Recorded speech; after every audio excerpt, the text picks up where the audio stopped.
KPK berencana memanggil putra bungsu Presiden Jokowi, Kaisang Pangarep, untuk dimintai klarifikasi soal penggunaan jet pribadi saat pelesiran ke luar negeri. KPK menyebut kasus jet pribadi Kaisang masih di ranah pencegahan, bukan penindakan. Apakah dugaan gratifikasi jet pribadi Kaisang bisa diusut lebih lanjut atau hanya akan sebatas klarifikasi? Sudah ada ahli hukum tindak pidana pencucian uang, Bu Yenti Garnasih. Bu Yenti, selamat sore. Selamat sore. Bu Yenti, ini kan sedang disoroti betul. Memang Kaisang bukan penyelenggara negara, tapi hubungannya sebagai anak presiden, anak dari penyelenggara negara tidak bisa dipisahkan. Apakah tepat kalau pintu masuknya untuk mengklarifikasi dugaan gratifikasi ini hanya lewat ya tadi, klarifikasi?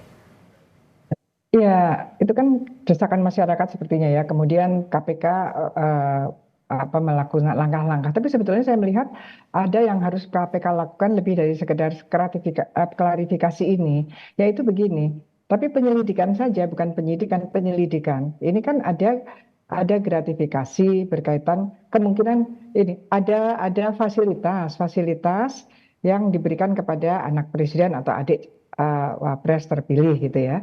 Nah ini harusnya didalami yang memberikan ini siapa ya, ini yang memberikan siapa untuk kepentingan terus dia sendiri di Indonesia, ini kalau nggak salah dari luar negeri kan ya, dia bagaimana, ada apa di situ. Gini, kita jangan-jangan ini adalah suap menyuap untuk yang lain, tapi melalui yang bersangkutan ini melalui Kaisang begitu kan, biasanya begitu. Misalnya minta jabatan kepada pejabat melalui istrinya, kan gitu, memberikan sesuatu kepada istrinya. Jadi harus didalami seperti itu. Yang memberikan fasilitas jet pribadi itu siapa? Siapa dalam artian gini, dia mempunyai proyek apa tidak, dia punya kepentingan apa tidak. Makanya konflik of interest itu menjadi kata kunci ya, konflik of interest dan etika. Ini kan harusnya dua-duanya. Kalau hanya sekedar dilihat bahwa yang bersangkutan bukan penyelenggara negara, maka tidak ada gratifikasi untuk yang bersangkutan kali ini. Tapi kan harusnya difikirkan mendalam. Dikaitkan yang menerima ini bukan sembarangan orang, dan kondisi kita seperti ini sekarang ini kan. Dan ternyata juga menurut media itu bukan baru sekarang ini. Jadi menurut saya ini harus betul-betul diklarifikasi dalam artian ini sebetulnya ada apa gitu ya. Semuanya dilihat ada apa, tapi memang yang bisa dilakukan secara secara penerapan hukum adalah penyelidikan dari KPK untuk ada kaitannya, tidak jangan-jangan ini pintu masuk di mana yang bersangkutan menginginkan fasilitas juga, yang memberikan itu menginginkan kemudahan untuk mendapatkan proyek atau mendapatkan apa, dan berkaitan dengan orang yang bisa memberikannya. Orang yang bisa memberikan misalnya UMKM itu siapa? Apa kaitannya yang bisa memberikan itu dengan Kaisang yang diberikan fasilitas jet pribadi? Itu ranah hukumnya seperti itu. Artinya tahapan klarifikasi itu tetap harus dilakukan atau bisa langsung ke penyelidikan tadi untuk mencari dugaan tindak pidananya, Bu?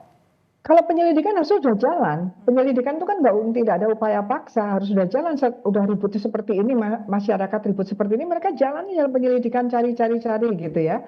Nah ini salah satunya. Kalau klarifikasi, kalau yang bersangkutan bisa menjelaskan bahwa tidak ada konflik of interest, dan yang bersangkutan juga mau hadir, ya itu bagus lah, supaya masyarakat itu kan, kita kan tidak boleh apa-apa tuh hanya mengandalkan pada hukum semata gitu. Hukum itu di dalamnya juga ada etika gitu ya, ada moralitasnya gitu ya.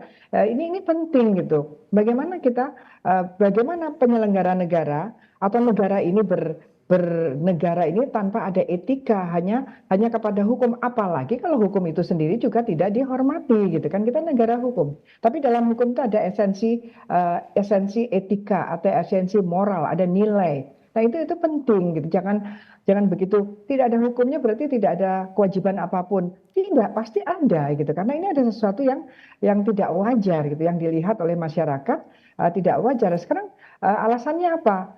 Apa dia yang minta fasilitas ataukah yang memberikan fasilitas jet itu yang menawarkan? Kalau begitu kan kita harus lihat kemungkinannya apa. Apakah sudah terjadi apa-apa? Apakah betul ini justru ucapan terima kasih atau gratifikasi hadiah karena yang memberikan fasilitas itu pernah mendapatkan kemudahan-kemudahan tertentu melalui orang terdekatnya yang diberikan ini. Ini yang sebetulnya harus menjadi konsentrasi. Jadi kalau bagi orang yang ingin mendapatkan sesuatu, mendapatkan kemudahan yang kemudian sebetulnya dia akan menyuap, tidak akan menyuap langsung kepada yang bersangkutan, bisa jadi dia memberikan hadiah kepada orang-orang justru yang tidak tersentuh pada gratifikasi itu sendiri, dan yang bersangkutan juga bisa tidak kena penyuapan karena memang tidak langsung.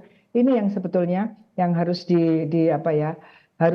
harus kita kuatkan ya, penguatan integritas nasional, integritas bangsa dalam hal memberikan, menerima itu harus betul-betul dijaga kalau memang kita semangat untuk pemberantasan korupsi. Yang jelas ini sudah melukai rasa keadilan, demokrasi gitu ya.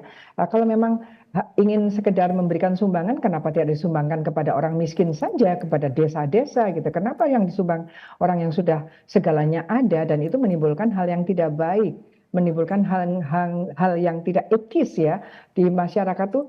Mereka merasa terkoyak hatinya. Kenapa ya seperti ini? Ini yang penting terjadi.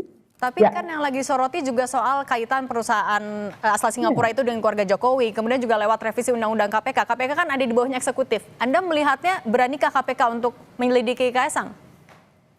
Kalau menyelidiki harus sudah jalan. Harusnya menyelidiki sudah jalan ya. Penyelidikan itu kan belum memanggil orang. Setelah naik, oh ya ini ada kaitannya dengan penerimaan ini, ada kaitannya dengan tindak pidana korupsi, kemungkinannya adalah penyuapan ya, karena kan ada perusahaan yang berkaitan dengan keluarga yang bersangkutan. Itu nanti maka saya katakan ini juga pintu masuk untuk kemungkinan adanya penyuapan kepada penyelenggara negara atau bahkan melawan hukum kepada orang-orang yang bisa memberikan proyek. Dalam hal ini kebanyakan kan itu pengadaan proyek itu yang jelas ya, di mana kemudian melalui orang-orang tertentu di mana dia diberikan hadiah, dan oleh karena itu ya ini kan sudah ada proyeknya berkaitan dengan undang-undang